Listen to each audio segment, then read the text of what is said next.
Hello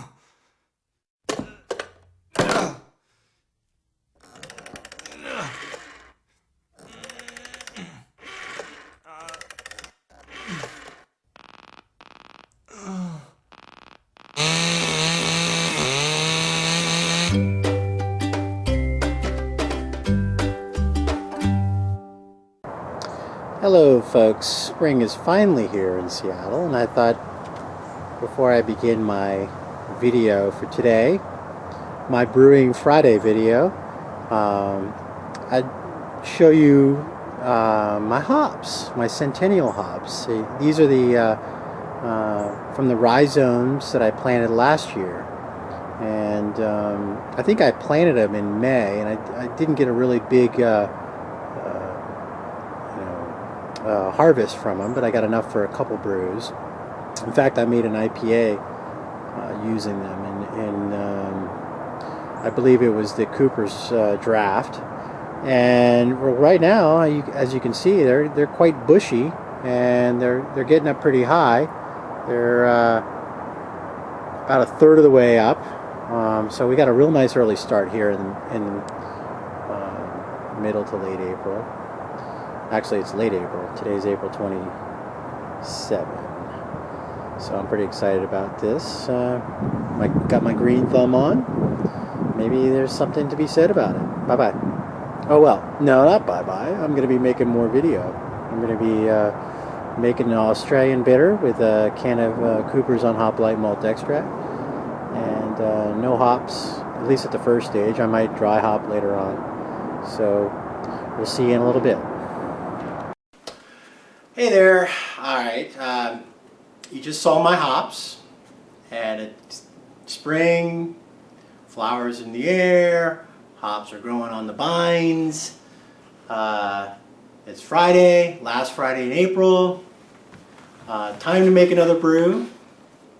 Anyway, the last weekend of April is always a special time for me. During my youth, I had spent several years in New Orleans, Louisiana, and I became quite fond of the New Orleans Jazz Festival, and it just brings back fond memories of great music, great food. You know, for those of you who are there, enjoy. Don't get too sunburned.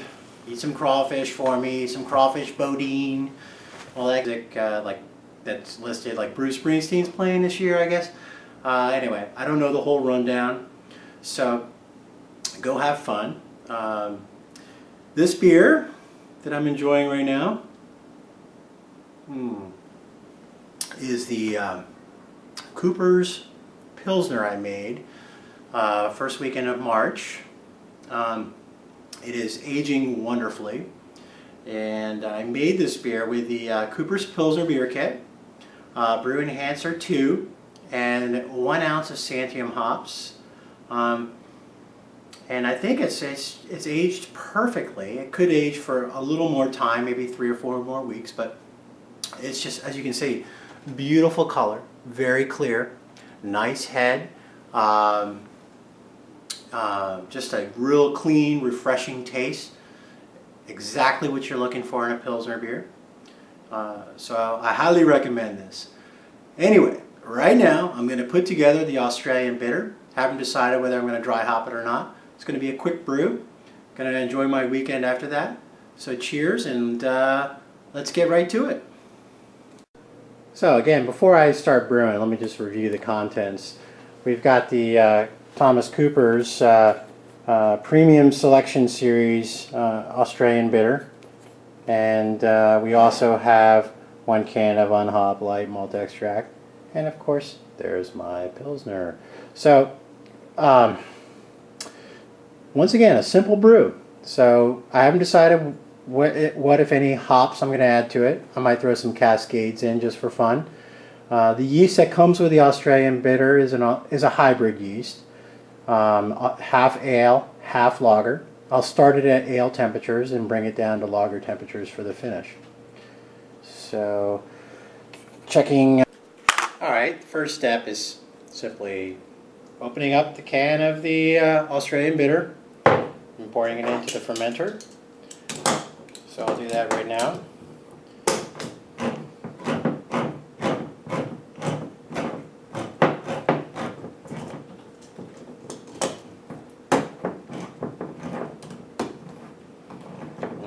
all that malt extract goodness.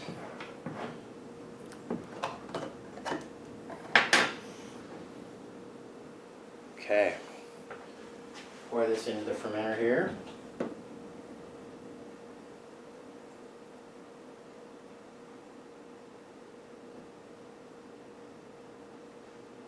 And what we'll do after this is we'll just fill it up with hot water, the can, so we'll get all the malt extract goodness out of it. So while I'm waiting for water to boil, I'm going to take my can of unhopped light malt extract syrup.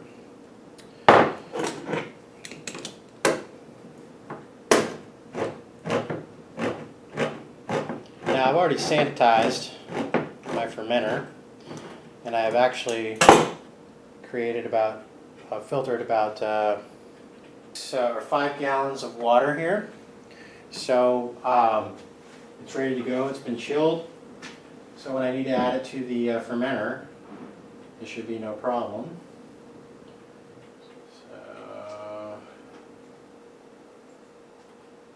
So now I've got both of my malts added to the fermenter, and I'm just waiting for my hot water to get ready, and we'll rinse out the can so we can get the residual malt extract poured out of here into the fermenter.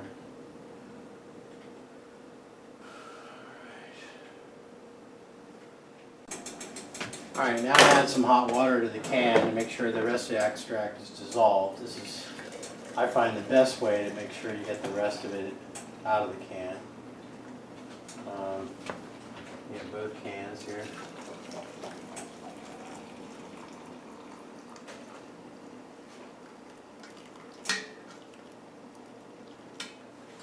So, and then you stir it.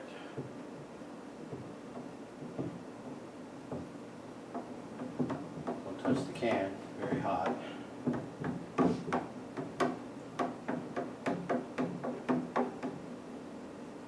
Alright, now I can get that one too.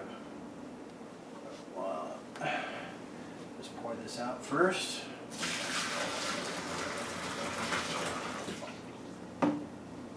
Okay.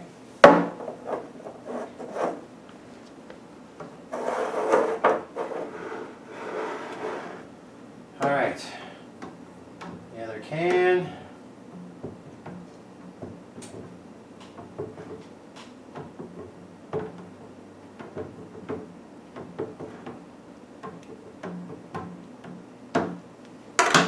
Okay.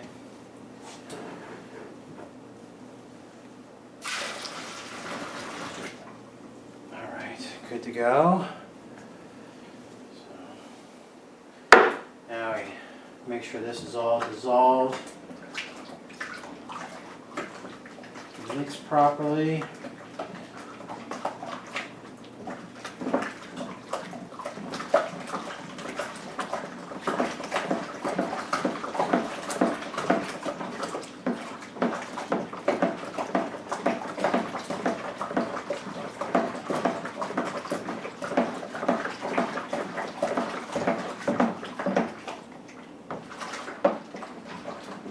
Alright, now to add the cold water and pitch the yeast. Let's get it ready. Okay, taking my cold water here, add it to the fermenter.